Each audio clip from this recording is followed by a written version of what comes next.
Fl-aħħar seduta tal-Parlament għal din is-sena ġie approvat il-budget għas-sena d-dieħla bit-tema Malta Ġusta. Dan hekk kif il-membri tal-Gvern ivvutaw favur waqt li l-Oppożizzjoni ivvutat kontra għal dan il-budget deskritt l-aktar wieħed soċjali fl-istorja ta' pajjiżna.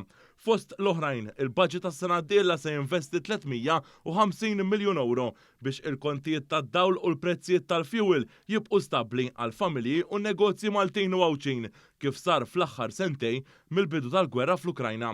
Minn barra hekk il-budget għas-sena d-dieħla għandu bosta miżuri soċjali fosthom iż-żieda fil-paga minima nazzjonali, żieda fil-pensjonijiet u fiċ-Children's Allowance. Fl-istess seduta il-Parlament ivvota b'mod unanimu favur li żgħażagħ ta' 16 jew 17-il sena jistgħu jsiru sindki jew viċi sindki f'każi fejn dawn jingħataw il-fiduċja tal-poplu u jġibu l-akbar ammont ta' voti fil-lokalità rispettiva li jkontestaw. F'kitba fuq il-medja soċjali, il-Ministru responsabbli mill-Gvern lokali Owen Bonnici qal li meta din il-liġi tkun iffirmata mill-President, Malta se tkun l-ewwel pajjiż fl-Unjoni Ewropea li se ddaħħal din ir-riforma storika. Sanittant f'kitba fuq il-medja soċjali, il-Prim Ministru Robert Abela attenna li bil-ħidma parlamentari tul din is-sena twettqu aktar riformi importanti.